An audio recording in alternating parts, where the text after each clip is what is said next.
나 가나안 땅 귀한 성에 들어가려고 내 무거운 짐 벗어버렸네. 죄 중에 다시 방황할 일 전혀 없으니 저 생명 시냇가에 살겠네. 길이 살겠네. 나 길이 살겠네. 저 생명 시냇가에 살겠네. 길이 살겠네. 나 길이 살겠네. 저 생명 시냇가에 살겠네. 그 불과 구름 기둥으로 인도하시니 나 가는 길이 형통하겠네. 그 요단강을 내가 지금 건넌 후에는 저 생명 시냇가에 살겠네. 길이 살겠네. 나 길이 살겠네. 저 생명 시냇가에 살겠네. 길이 살겠네.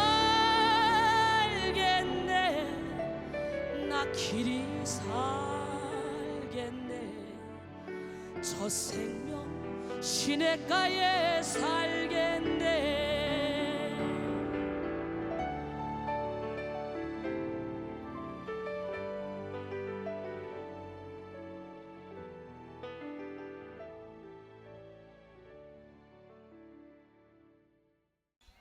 에스겔 36장 25절로 29절 말씀 함께 보겠습니다. 맑은 물을 너희에게 뿌려서 너희로 정결하게 하되 곧 너희 모든 더러운 곳에서와 모든 우상 숭배에서 너희를 정결하게 할 것이며 또 새 영을 너희 속에 두고 새 마음을 너희에게 주되 너희 육신에서 굳은 마음을 제거하고 부드러운 마음을 줄 것이며 또 내 영을 너희 속에 두어 너희로 내 율례를 행하게 하리니 너희가 내 규례를 지켜 행할지라. 내가 너희 조상들에게 준 땅에서 너희가 거주하면서 내 백성이 되고 나는 너희의 하나님이 되리라. 할렐루야. 여러분은 부드러운 마음입니까? 아니면 굳은 마음입니까? 부드러운 마음 속에서는 아무리 소리를 질러도 아름다운 소리만 나와요. 근데요, 굳은 마음이 있다, 가시가 있다 그러면 스스로 다스리지 않으면 자기도 모르는 사이에 무의식을 먹고 있는 어둠의 영들이 내 목소리를 통해 행동을 통해 나가게 돼 있어요. 그래서 우리가 영적인 일을 하기 이전에 먼저 해야 될 것은 철저히 비워야 된다, 깨져야 된다, 부서져야 된다. 비우지 않으면 내 의가 나타날 수 있어요. 찬양을 하다가 말씀을 전하다가 나도 모르는 사이에 내 입술을 통해 사탄이가 나를 이용할 수가 있다는 거예요. 그렇기 때문에 우리는 죽어야 돼요. 깨져야 돼요. 완전히 빈통이 하나님의 영으로만 채우면 내가 어떤 행동을 해도 그 모든 행동 속에 하나님의 빛을 발하게 되는 거죠. 그런데 어느 한 부분이 내 욕심이 가득 차 있다 그렇다면 하나님의 일을 하는 것 같은데 어느 순간에 어둠이 샥 틈타서 올라오죠. 저는 그게 느껴지고 보여지고 들려져요. 그렇기 때문에 여러분, 가장 부자는 영적인 부자입니다. 육신의 장막집을 벗으면 우리는 손으로 지지 않은 영원한 집, 그 집으로 가게 되죠. 그 집에는 어떻게 해요? 내 영혼이 깨끗한 몸, 거룩한 몸, 신령한 몸으로 다시 살아난 몸, 그 몸이 가는 거예요. 우리의 혼과 몸과 영이 주어질 그날에 흠없게 보존되기를 원하노라. 우리는 살아계신 하나님이 우리 안에 계시기 때문에 우리는 보통 사람이 아닙니다. 믿으십니까? 우리의 죽을 몸도 신령한 몸으로 다시 살아납니다. 그러기 때문에 육신의 몸을 신고 신령한 몸으로 다시 살아나야 돼요. 그러기 위해서는 철저히 내가 죽어야 됩니다. 그래서 우리는 겉사람은 날마다 후패하지만 우리의 속사람은 날마다 새로워져야 되겠죠. 그러면 속사람이 날마다 새로워지기 위해서는 어떻게 해야 되냐? 굳은 마음을 제거하고 부드러운 마음을 가져야 되겠죠. 그 부드러운 마음은 어떻게 생기냐? 바로 하나님께서 위에서 맑은 물을 뿌려주시고 믿는 자에게 따르는 그 생수가 우리 심령 깊은 곳에서 펑펑 쏟아져 올라오면, 하늘에서 맑은 물이 내 안에서 생수가 터져 올라오면 모든 쓴뿌리는 제거되고 모든 그 잡초는 제거되고 모든 어둠의 영들은 싹 다 씻겨나가고 그 안에 하나님의 영으로 가득 채워지는 역사가 일어날 줄 믿습니다. 어느 날 마음이 모래를 찾아갔어요. 모래야, 너는 어쩌면 그렇게 부드럽고 희니? 어떻게 하면 나도 너처럼 될 수 있을까? 잔잔한 미소를 머금고 모래가 말했습니다. 나는 날마다 내 자신을 저 바닷물에 씻는단다. 밀물과 썰물이 있을 때 그 바닷물이 왔다가 한 번씩 쓸고 가고 쓸고 가고 그러잖아요. 그리고 나는 다른 흙들처럼 내 자신의 자리가 없어. 바닷물에 쓸려갔다 밀려들기를 끝없이 반복하며 살고 있지. 내 집이 없어. 내가 있고 싶다고 있을 수가 없어. 처음에는 내 살덩어리가 떨어져 나가서 의식을 잃어버리기도 했지. 그리고 모레는 사랑스러운 음성으로 마음에게 속삭입니다. 마음아, 너도 나처럼 날마다 내 속에 있는 욕망을 한번 씻어봐. 그리고 너의 아집을 내 속에 간직하며 살아간다면 나처럼 이렇게 부드러워질 수 없어. 그러니까 아집을 버려. 아집을 완전히 버리고 하나님께로 돌아간다면 우리는 부드러워질 수밖에 없죠. 그래서 자꾸 나를 죽이라는 거예요. 자아를 내려놓으라는 거예요. 깨지라는 거예요. 부서지라는 거예요. 밀려드는 저 파도에 너의 못난 자아를 맡겨봐. 비록 피가 나고 살이 떨어져 나가는 아픔이 있을지라도 맡겨봐. 원래 아름다운 마음이란 세상 풍파를 수없이 겪은 이들부터 오는 거란다. 찔러도 피 한 방울 나오지 않을 것 같은 사람이 있어요. 이런 사람은 돌의 마음이야. 오늘 본문에서 굳은 마음에서 굳은은 돌이라는 의미고, 부드러운 마음은 살코기의 마음이에요. 돌멩이에는 칼을 꽂을 수 있어 없어? 주물러 수 있어 없어? 안 주물러져요. 썰을 수 있어 없어? 썰어지도 않아요. 근데 굳은 마음과 부드러운 마음의 차이가 뭡니까? 부드러운 살코기는 쓸려 안 쓸려? 주물려 안 주물려? 칼로 찔르면 찔려 안 찔려? 이야, 난 여러분 부드러운 마음에 대해서 말씀의 검이 확 찔리길 원해요. 아니, 말씀의 검이 찔려야 자를 걸 자르고, 그치? 그래서 여러분의 죄를 다 도려낼 거 아닙니까? 칼로 찔르면 찔려져야 되는 거예요. 말씀의 검으로 찔르면 찔려져야 되는데 돌짝 같은 마음이 돼가지고 이순이 입에서 나가는 이 말씀이 얼마나 예리합니까? 자의 말씀 검이잖아요. 이 검이 막 찔르는데도 탕탕탕 튕겨나가. 하나님이 여러분을 다시 만들겠다고 주물러 부시겠다고 안 주물러져. 돌멩이가 돼가지고. 그래서 하나님께서 말씀하실 때 굳은 마음을 가진 사람은 말씀에 씨가 들어가지 않는다는 거지. 길가같이 딱딱하고 가시같이 남을 찌르는 마음, 돌박같이 이런 굳은 마음은 말씀에 씨가 뿌려져도 열매를 맺지 못합니다. 그러나 부드러운 땅과 같은 좋은 땅에는요, 씨가 뿌려질 때 좋은 열매를 맺죠. 할렐루야. 예, 어떤 것은 100배, 어떤 것은 60배, 어떤 것은 30배 결실을 맺는다 그러잖아요. 나는 오늘 시간에 여러분 모두가 다 옥토가 되기를 원합니다. 그래서 옥토가 되게 하기 위해서 계속 찬양을 하고, 그리고 막 생수가, 맑은 물이 안에서부터 생수가 막 나와야 되고, 아무리 딱딱한 밭이라도 물이 계속적으로 3년 6개월 동안 비가 오지 않았다 할지라도 하루 이틀 비가 오면 진흙이 안 돼요. 워낙 딱딱하니까 다 옆으로 빠져나가겠죠. 그러나 지속적으로 계속 비를 내려봐. 딱딱한 거 안 무너질 것 같지만 어느 순간에 무너졌어. 빗방울에 바위패요. 그러니까 몇 번 해보고 안 된다? 에이 때려쳐. 이게 아니라는 거예요. 끝까지 부서질 때까지, 무너질 때까지 가는 거예요. 할렐루야. 예수님은 씨 뿌리는 자의 비유를 통하여 굳은 마음밭에 말씀의 씨가 뿌려지게 되면 어떠한 현상이 일어나는지 잘 가르쳐주고 있습니다. 여러분, 가시, 길가, 바위가 같은 그 내면에는 결코 말씀의 씨앗이 자라지 못했어요. 마태복음 13장 18절로 23절. 그런즉 씨 뿌리는 비유를 들으라. 아무나 천국 말씀을 듣고 깨닫지 못할 때는 악한 자가 와서 마음에 뿌려진 것을 빼앗나니 이는 곧 길가에 뿌려진 자요. 돌밭에 뿌려졌다는 것은 말씀을 듣고 즉시 기쁨으로 받되 그 속에 뿌리가 없어 잠시 견디다가 말씀으로 말미암아 환난이나 박해가 일어날 때에는 곧 넘어지는 자요. 가시떨기에 뿌려졌다는 것은 말씀을 들으나 세상의 염려와 재물의 유혹에 말씀이 막혀 결실하지 못하는 자요. 좋은 땅에 뿌려졌다는 것은 말씀을 듣고 깨닫는 자니 결실하여 어떤 것은 100배, 어떤 것은 60배, 어떤 것은 30배가 되느니라. 할렐루야. 난 여러분 모두가 다 100배, 60배, 30배, 최하 30배. 나는 100배, 1000배, 만배, 10만 배, 100만 배, 억만 배. 줘. 순종하는 것도 우리의 힘으로 할 수 없죠. 여러분 모두가 다 순종을 하고 살아야 되는데 이 순종하는 것도 우리 마음대로 안 돼. 하나님이 능력을 주셔야만 돼. 굳은 마음을 하나님께 치료받고 나면 저절로 우리는 말씀 중심의 삶을 살게 됩니다. 내가 말씀대로 살아야지 노력하는 게 아니에요. 저절로 사라져요. 제가 하나님 말씀대로 살아야지 노력하는 거 봤어요? 난 내 마음대로 살아요. 내가 하고 싶은 대로 살아요. 그런데 그것이 하나님이 기뻐하는 일이란 말이죠. 왜? 저는 집에 있으나 차에 있으나 화장실에 있으나 어디 있으나 항상 말씀을 준비하며 있기 때문에 어디든지 사무실이야. 내가 어디에 있든지 사무실이야. 24시간 사무실이야. 잠자는 시간 빼놓고 하나님과, 어떨 때는 잠자면서도 하나님과 교통교제하니까. 예, 오늘 무엇보다도 마음밭을 일구는 것이 그리스도인에게 가장 큰 과제라는 걸 깨닫기를 원합니다. 순종하는 것도 우리의 힘으로 할 수 없기 때문에 우리는 온전히 하나님의 말씀에 순종하고 말씀의 검을 의지해야 돼요. 그래서 에레미야 48장 10절에 하나님의 일을 게을리한 자는 저주를 받을 것이요 자기 칼을 금하여 피를 흘리지 않는 자도 저주를 받을 것이다. 여기서 자기 칼을 금하여 피를 흘리지 않는 자, 제가 뭐라 그랬어요? 하나님 주신 말씀의 검을 가지고도 자기 안에 있는 죄와 싸우기를 피 흘리기까지 하지 않으면, 근데 내 마음에 돌이다, 돌이면 그 말씀의 검이 들어가서 어떻게 그 죄를 도려낼 수가 있겠어요? 그잖아요. 살코기같이 부드러워야지. 아멘. 아무리 좋은 땅도 오랫동안 묵혀두면 마치 콘크리트처럼 딱딱해지고 굳어집니다. 그러게 나는 원래 부드러운 마음을 가진 사람이야, 나는 원래 믿음이 좋은 사람이야, 아무리 떠들어도 내가 믿음 안에 있을 때 얘기지, 내가 세상으로 나가면 어느 순간에 나도 모르게 그 땅이 점점점 굳어진다는 걸 알아야 돼요.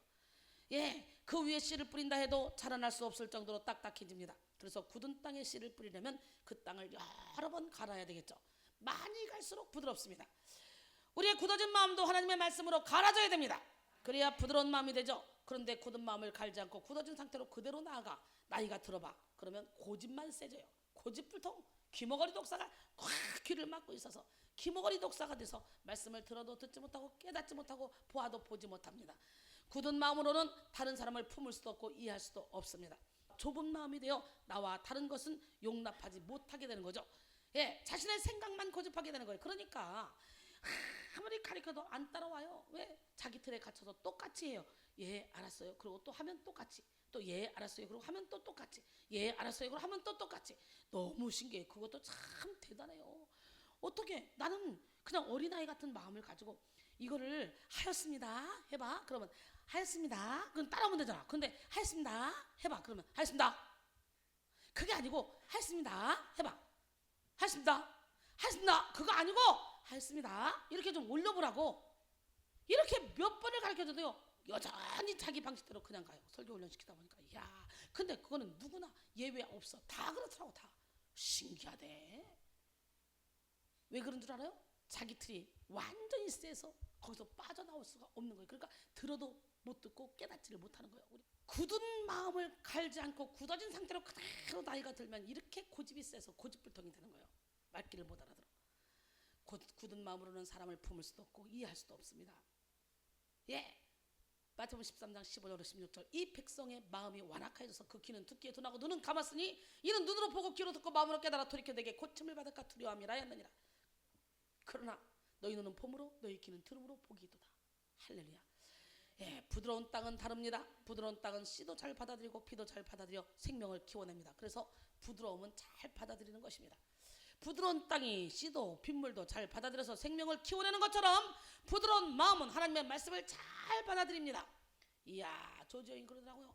그동안에는 조주옥, 자기 쌍둥이 조주옥이가 말씀이 칼로 찔른다, 내 심령이 찔른다, 어쩐다, 이런 말을 했는데 도대체 그 말이 뭔가, 나는 그냥 좋다, 이렇게 그냥 은혜를 받았다는 거예요. 근데 이번 주부터 계속적으로 말씀이 쏙쏙 들어와서 심령 골수를 찔러 쪼개는 걸 느낀다는 거예요. 근데 어저께는 자기 자신을 정확하게 보면서 탄식하고 깨닫고 그리고는 혼자 둬서 회개하고 이러더라고요. 오늘 이 시간에 그런 과정이 여러분에게 있어야 돼. 마음이 부드러졌다는 거야. 말씀에 그 검이 지금 칼이 찔리고 있다는 거야. 그 아프지. 도려내고 있다는 거야. 아프지. 하나님의 손에 붙들어서 조물조물하고 있다는 거야. 고통스럽지. 고통스러운 그 과정을 겪어야 돼. 할렐루야. 그러고 나면 하나님이 고통스럽게 놔두냐? 하나님의 방식대로 하나님의 작품을 만드시죠. 난 여러분 모두가 다 작품이 되길 원합니다. 부드러운 땅이 씨도 빗물도 잘 받아들여서 생명을 키워내는 것처럼 부드러운 마음은 하나님의 말씀을 잘 들어드리니까 오늘 이 시간에 말씀을 잘 받아들이는 기적의 주인공이 되길 원합니다. 말씀을 잘 받아들여 순종함으로 생명을 잉태합니다. 그러게 마음의 땅을 오늘 반드시 기경해야 돼. 에레미야 4장 3절로 4절 여호와께서 유다와 예루살렘 사람에게 이와 같이 이르노라. 너희 묵은 땅을 갈고 가시던 뿔에 파종하지 말라. 유다인과 예루살렘 주민들아, 너희는 스스로 할례를 행하여 너희 마음 가족을 베고 나 여호와께 속하라. 그리하지 아니하면 너희 악행으로 말미암아 나의 분노가 불같이 일어나 사르리니 그것을 끌 자가 없으리라 그랬어요. 호세아 10장 12절에도 보니까 너희가 자기를 위하여 공의를 심고 인애를 거두라. 너희 묵은 땅을 기경하라. 지금이 곧 여호와를 찾을 때니 마침내 여호와께서 오사 공의를 빛처럼 너희에게 내리시리라. 할렐루야. 오늘 본문에서 마음에 해당하는 내부는 인간의 감정의 자리를 뜻합니다. 또한 사리를 판별할 수 있는 지혜와 지식, 양심의 자리를 뜻합니다. 사람은 이 마음을 통해 하나님을 찬양할 수도 있고요. 반대로 교만한 마음을 통해 하나님을 대적하고 범죄할 수도 있죠. 다윗은 밧세바와 동침한 후에 선지자 나단을 통해서 죄를 지적받았을 때 자신의 내면에 정직한 마음을 창조해달라고 기도하죠. 시편 51편 9절로 12절 주의 얼굴을 내 죄에서 돌이키시고 내 모든 죄악을 지워주소서. 하나님이여 내 속에 정한 마음을 창조하시고 내 안에 정직한 영을 새롭게 하소서. 나를 주 앞에서 쫓아내지 마시며 주의 성령을 내게서 거두지 마소서. 주의 구원의 즐거움을 내게 회복시켜 주시고 자원하는 심령을 주사 나를 붙드소서. 할렐루야. 오늘 본문에서 영에 해당하는 루아흐 따라합니다. 루아흐. 이 루아흐는요 하나님의 영이라는 의미도 있지만 본문에서는 인간의 기질이나 성질, 정신과 같은 의미로서 마음과 유사어로 이렇게 쓰임 받습니다. 유효로. 예, 이렇게 마음과 영이라는 단어가 한 문장에서 함께 사용되었기 때문에 서로 별개의 의미를 갖는다기보다는 지정의를 포괄하는 장소이자 인성과 인격이라는 인간의 내면을 총칭하는 관용적 표현으로 사용됐다고 볼 수 있어요. 근데 굳은 마음은 하나님의 인도하심에 전혀 반응하지 않는 딱딱한 돌과 같은 마음이고, 부드러운 마음은 하나님의 말씀에 대해서 민감하게 부드럽게 반응하는 그런 마음을 의미합니다. 사랑하는 성도 여러분, 우리가 하나님과 바른 교제, 이웃과 진정한 교제가 있기 위해서는 우리의 굳은 마음을 제거해야 돼요. 나 자신과의 진정한 교제가 있기 위해서도 나의 굳은 마음을 제거해야 돼요. 그런데 이 굳은 마음을 제거하기란 쉽지가 않아요. 자신이 굳은 마음이 있는지 모르기 때문에 제거하지 못하고, 또 어떤 사람은 굳은 마음을 어떻게 제거하는지 알 수 없어서 제거하지 못합니다. 그렇다면 오늘 우리는 굳은 마음은 어떤 마음인지 구체적으로 살펴보고요, 또 굳은 마음은 왜 생겨났는지, 그리고 굳은 마음을 어떻게 치료하는지 우리 한번 구체적으로 알아보기를 원합니다. 할렐루야. 굳은 마음은 하나님과 다른 사람을 거부하는 그런 마음의 상태죠. 여러분, 내가 자꾸 고립돼요. 나 혼자 있고 싶어요. 나 자신도 내가 싫어져요. 대부분의 대인기피증 걸린 사람들, 이런 우울증 걸린 사람들, 이 사람들 다 굳은 마음이에요. 어떤 상처로 인해서 굳은 마음이 된 거예요. 그래서 다 싫은 거예요. 세상 만사가 다 귀찮은 거예요. 소통이라는 주제로 강의해서 유명해진 김창옥 교수는 통하지 않으면 통이 온다 그랬어요. 이 얘기는 뭐냐? 소통하지 않으면 고통이 온다. 김 교수는 관계 속에서 소통하는 두 가지 창구를 상처와 유머라 그랬어요. 누군가와 만남을 갖기 위해서는요, 먼저 마음의 문을 열어야 되는데, 마치 중국 고대의 황제를 만나기 위해서 성문 입구에서부터 수많은 문들을 거쳐야 했던 것과 비슷하다고 합니다. 그러나 상처와 유머는 누군가와 관계를 맺는 지름길이라 그래요. 같은 상처를 갖고 있는 사람을 만나면요, 서로 마음의 문을 열고 동질감을 느끼기 때문에 서로가 친해집니다. 좋아. 어둠 가운데 있는 사람은 어둠을 좋아해. 그러나 빛 가운데 있는 사람은 빛을 좋아한단 말이지. 어둠 가운데 있는 사람이 나를 유독히 좋아한다. 그거는 내가 사랑이 많아서 빛이 워낙 세서 그 빛으로 제 앞에서 좋아할 수도 있어. 그러나 그렇지 않으면 대체적으로 내 어둠과 맞불 붙어서, 인정마귀가 맞불 붙어서 좋아하는 거야. 착각하지 마. 그럼 우리는 어떻게 돼? 영적인 환자들이 우리를 좋아하게 해야 내가 기도를 해줄 수 있지. 그러면 큰 사랑, 큰 빛으로 다가가야 된다는 거야. 사랑 앞에서 귀신도 힘을 못 씁니다. 우리 하나님은 누구 하나님? 진짜 하나님은 살아계신데요, 열등감이 있는 사람들은요, 열등감이 있는 사람과 통합니다. 유머 또한 자기 자신을 망가뜨리고 자신의 연약한 부분을 들춰내는 거예요. 유머, 누구도 굳은 얼굴, 상대방보다 더 나은 모습으로 우스꽝스러운 모습을 보여주는 사람은 없잖아요. 유머를 하려면 일단 내가 무너져야 되잖아. 그치? 음담패스를 하는데 내가 거룩한 척하면서 음담패스 하는 사람 어디 있어? 그잖아. 이런 관점에서 상처와 유머의 공통점은 먼저 자신의 연약함과 자신의 내면을 들춰낸다는 공통점이 있습니다. 자연스러운 모습 그대로 상대방에게 다가가는 것이죠. 이럴 때 만남 속에 소통이 일어나게 되는 거예요. 그런데 여러분, 인간의 소통이 불통이 되기 시작한 그것은 바로 죄로 인해 하나님과의 인간의 관계가 단절되었기 때문입니다. 죄란 하나님의 말씀을 듣지 않는 태도입니다. 마음에 하나님이 없이 살 수 있다는 그런 자존심이죠. 여러분, 소통을 거부하는 굳은 마음이죠. 아담은 하나님의 말씀을 분명히 들었습니다. 선악을 알게 하는 나무의 열매는 먹지 말라. 내가 먹는 날에는 반드시 죽으리라. 창세기 2장 17절 말씀이죠. 그런데 먹었어요. 뱀의 유혹에 끌려가서. 죄의 결과는 단절입니다. 하나님과의 단절, 영원한 생명과의 단절, 그리고 사람들과의 단절, 자기 자신과의 단절입니다. 그걸 먹음으로 그렇게 사랑했던 하와를 하나님이 내게 주신 여자라고 얘기하잖아요. 그리고 핑계대잖아요. 단절이 됐어요. 하나님과의 단절은 물론이고 영원한 생명과도 단절이 됐어요. 그러다 보니까 이제 자기 자신도 미워하게 된 거예요. 자기도. 이사야 59장 1절로 2절 여호와의 손이 짧아서 구원하지 못하심도 아니요 귀가 둔하여 듣지 못하심도 아니라 오직 너희 죄악이 너희와 너희 하나님 사이를 갈라놓았고 너희 죄가 그의 얼굴을 가려서 너희에게서 듣지 않으시게 함이니라 그랬어요. 잠언 28장 9절에 사람이 귀를 돌려 율법을 듣지 아니하면 그의 기도도 가증하니라 그랬죠. 이 말씀을 의역하면 하나님의 말씀을 듣지 아니하면 하나님도 우리의 말을 듣지 않는다 이겁니다. 즉 소통이 되지 않는다는 것이죠. 죄는 우리의 마음을 굳게 만들어 버립니다. 그래서 하나님의 말씀을 듣지 못하게 마음의 문을 닫아버리게 하죠. 결국 하나님과 인간의 단절이 시작되죠. 하나님과의 사랑을 느끼지 못하고 하나님을 사랑하지도 못하게 합니다. 하나님과의 관계가 단절된 기도는 울리는 꽹과리 같죠. 죄로 인해 굳은 마음으로 기도하는 것은 하나님이 싫어하시는 기도입니다. 바리새인의 기도예요. 하나님은 세리의 기도를 원하셨어요. 오히려 바리새인의 기도가 아니라. 바리새인은 겉은 아름답게 보이나 그 안에는 죽은 사람의 뼈와 모든 더러운 것이 가득한 사람들이죠. 그러니까 이 자기 욕심 이기적인 생각을 가득 가지고 그런 마음을 가지고 기도했어요. 그러니 하나님과 소통하지 못하는 거죠. 그러니 자기 의에 가득한 삶을 살게 되고 자기 의에 가득한 기도를 하게 되는 거예요. 누가복음 18장 10절로 14절 보니까 두 사람이 기도하러 성전에 올라가니 하나는 바리새인이요 하나는 세리라. 바리새인은 서서 따로 기도하여 이르되 하나님이여 나는 다른 사람들 곧 토색, 불의, 간음을 하는 자들과 같지 아니하고 이 세리와도 같지 아니함을 감사하나이다. 나는 일에 2번씩 금식하고 또 소득의 11조를 드리나이다 하고 세리는 멀리 서서 감히 눈을 들어 하늘을 쳐다보지도 못하고 다만 가슴을 치며 이르되 하나님이여 불쌍히 여기소서 나는 죄인이로소이다 하였느니라. 내가 너에게 이르노니 이에 저 바리새인이 아니고 이 사람이 의롭다 하심을 받고 그의 집으로 내려갔느니라. 무릇 자기를 높은 자는 낮아지고 자기를 낮추는 자는 높아지리라 하시니라 그랬어요. 할렐루야. 예수님은 바리새인의 기도를 막힌 기도라고 말합니다. 즉 소통이 없는 기도, 소통이 없는 기도, 하나님과 소통이 안 되는 기도. 바리새인의 기도는 하나님이 들으시는 기도가 아니라 사람이 들으시지 않는 일방적으로 쏘아대는 기도. 여러분 어때요? 여러분들이 그렇게 기도하고 있지 않습니까? 참 신기하죠? 어떻게 여기서 이렇게 하세요? 그러면 나 같으면 그 말투까지 다 따라한다. 근데 어쩌면 자기 맘대로 계속해? 지혜로운 사람은요, 여기서 제가 설교하는 그 모습만 보고 아 이렇게 하시는구나, 이렇게 하시는 그거 보고 따라합니다. 근데 가르쳐줘도 못해. 자기들이 딱 갇혀서 예수 이름으로 그 틀에서 좀 나오세요.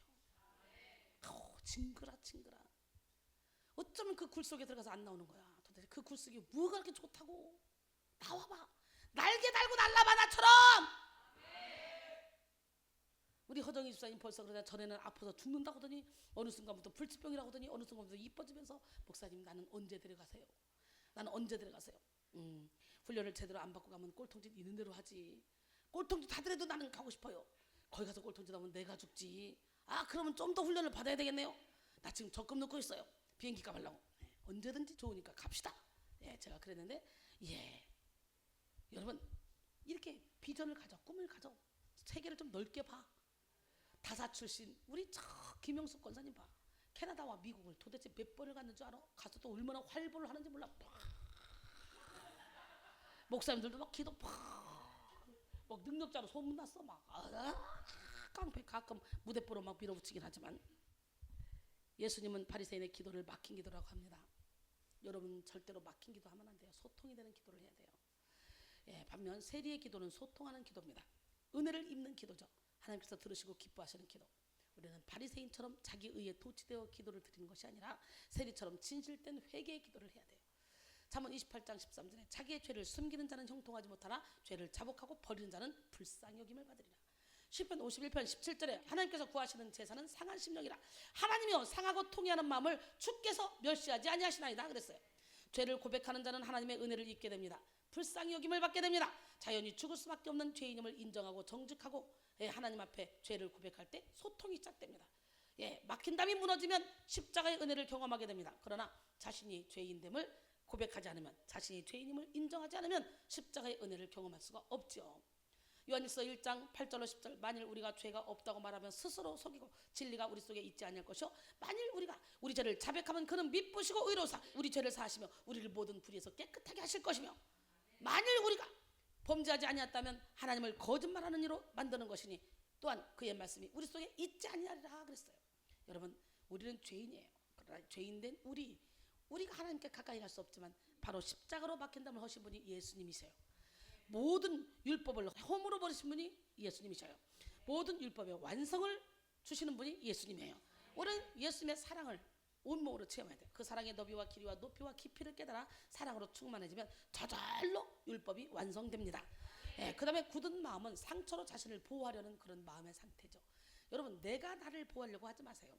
하나님이 나를 보호해줘야지. 내가 나를 보호해주려고 하면 나의 약점이 드러날까봐 겁나서 덜덜덜 떨으면 내 마음의 평강을 가질 수 없어요. 원수는 외나무다리에서 만난다고 언제 어떤 방식으로 만날지 몰라. 그렇기 때문에 괜히 연약함을 감추려고 나의 연약함을 비밀로 여겨서 나의 안에 울타리 안에 가두려고 하지 마세요. 나 힘들어.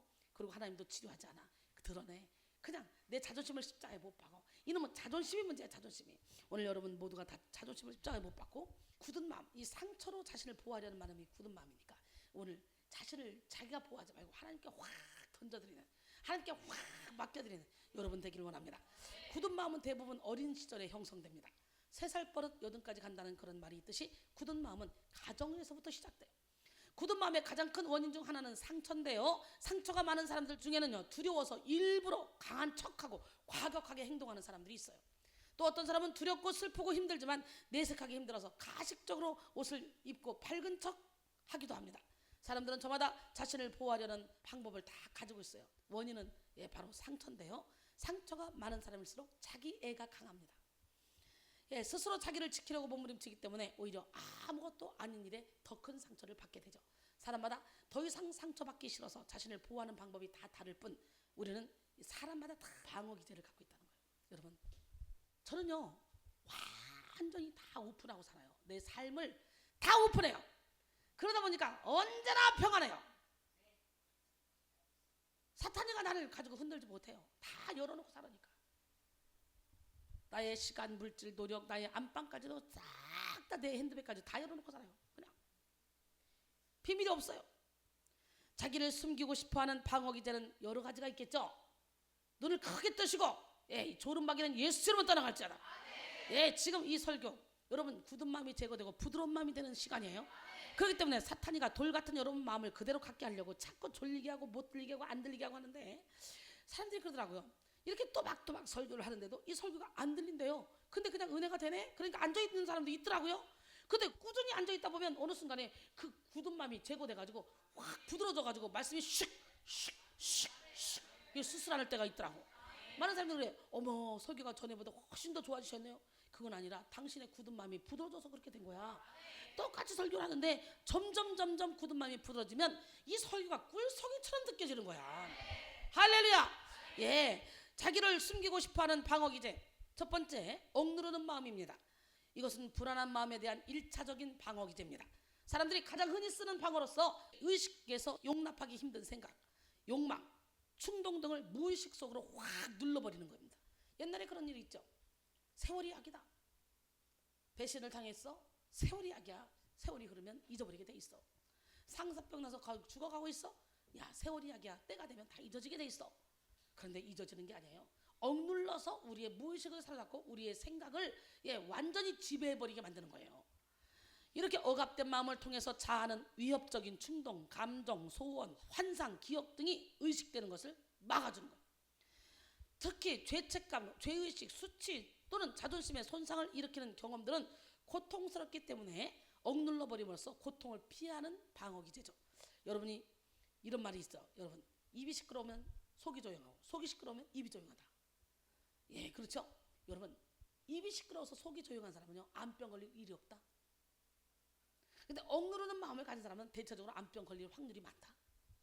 그렇다고 해서 입이 시끄러워서 남들을 좌절시키고 넘어뜨리면 안 되겠지. 우리는 어떻게 돼?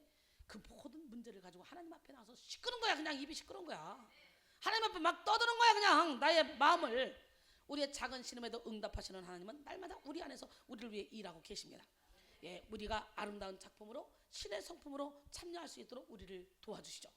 그 다음에 잘못된 죄책감입니다. 회개는 죄책감을 씻어줍니다. 여러분, 죄책감을 통해 하나님께 가까이 나가 회개하면 죄의 상처를 씻어낼 수 있지요. 그런데 잘못된 죄책감이 있어요. 예를 들어 A에 대한 죄책감을 감당하지 못해서 엉뚱한 곳에다가 자신의 죄책감을 표출하는 거예요. 이것을 전문 용어로는 상환이라고 말합니다. 뭐라고? 이 사람한테 잘못해서 죄책감이 있어요. 근데 그 죄책감을 이 사람한테 표출하는 거예요. 내가 이 사람한테 사기를 쳤으니까 내 이 사람을 도와줘야지. 이런 식으로 상환이라 그래. 그걸 뭐. 상환이란 무의식의 죄책감을 씻기 위해서 굳이 엉뚱한 곳에 고생을 하는 것 같은 행동을 하는 것을 말합니다. 예를 들어 가족들은 먹을 것이 없어 굶고 있는데 돈을 조금만 벌게 되면 몽땅 자선사업에 다 바쳐버리는 그런 가장이 그 좋은 예입니다.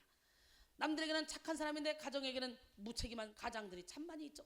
그런 분들은 보통 잘못된 죄책감에 상처로 행동하는 그런 경우가 많이 있습니다. 부정적인 대상을 담는 것, 여러분 상처가 상처인지 모르게 되면 제일 담지 말아야 될 사람을 담게 됩니다. 상처는 무엇이 옳고 그른지 알 수 없기 때문에 부모의 행동이 잘못되었을지라도 자녀들은 그것이 좋아 보이면 그대로 담게 된다는 거예요. 아버지가 조폭이면 아들은요, 아버지가 조폭인 것이 멋있어 보인다는 거예요. 그럴 때 아들은 똑같이 그 길을 가게 된 거예요. 그 다음에 공격 대상을 담는 거예요. 여러분 생각해봐.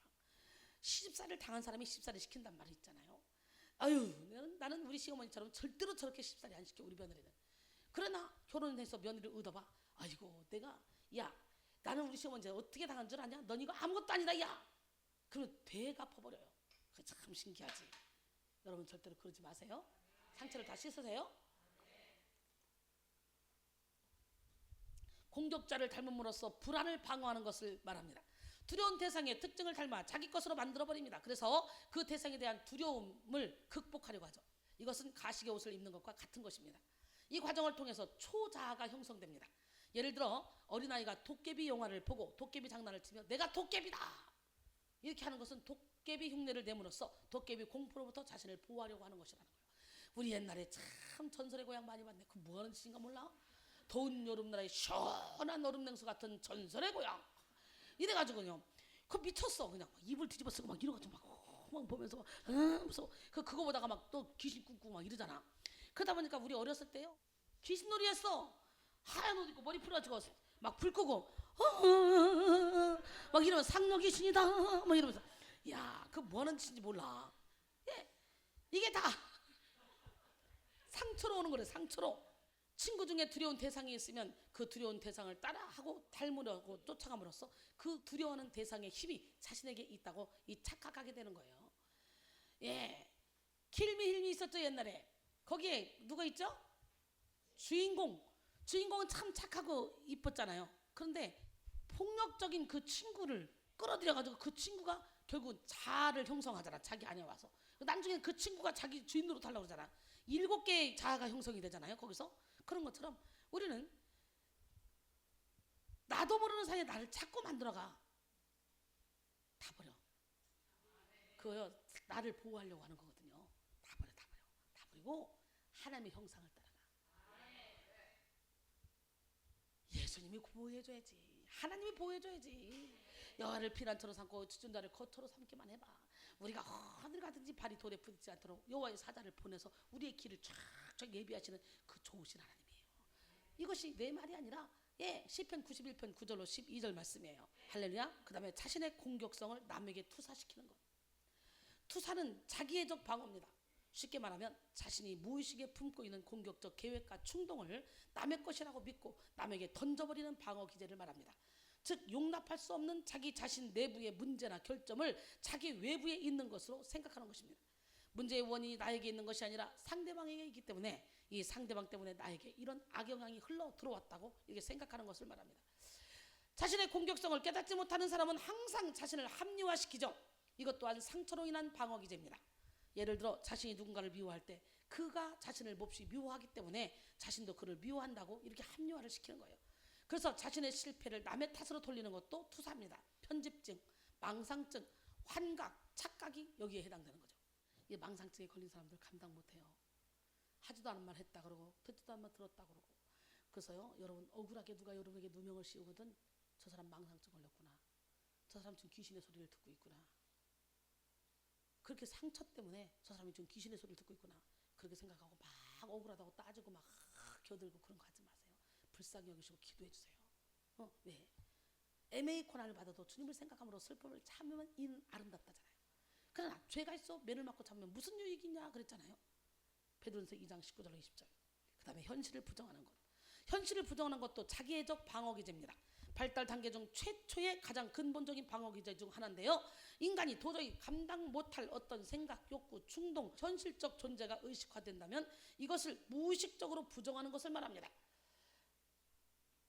예를 들어 아픈데 아프지 않다고 말하는 사람, 슬픈데 슬프지 않다고 말하는 사람, 힘든데 힘들지 않다고 말하는 사람, 환경이 어려운데 어렵지 않다고 말하는 사람 등등, 이런 사람들이 부정의 방어 기제를 가지고 있는 사람들이죠. 기적의 하나님은 누구 하나님?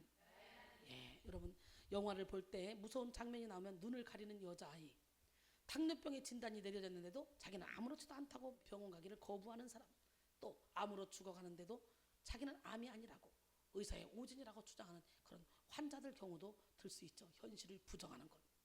그 다음에 고통스러운 의식에 저항하는 것. 이것은 억압과 비슷합니다. 억압된 자료들의 의식에 떠올라오는 것을 막는 것이죠. 생각하고 싶지 않은 생각들, 상처들이 의식에 나오면 너무 고통스럽기 때문이죠. 우리 해리성 정신장애였잖아, 우리 운기가. 그래서 군대 가서 활동하면서 자기가 그렇게 친했던 친구도, 자기의 별명도 잊어버린 거예요. 몰라. 자기가 사귀었던 여자친구도 잊어버렸어. 몰라. 근데 여기서 은혜 받으면서 그게 막 쇠락쇠락 생각이 나는 거예요. 그러니까 엄마가 아유 그거는 생각이 안 나면 좋았을 것을. 상처, 억눌렀던 상처, 이거는 생각이 안 났으면 좋았을 것을 그러더라는 거예요. 근데 아니에요. 나야 돼요. 확 그 억눌렀던, 예, 지금 그것이 바로 고통스러운 의식에 저항하는 거예요.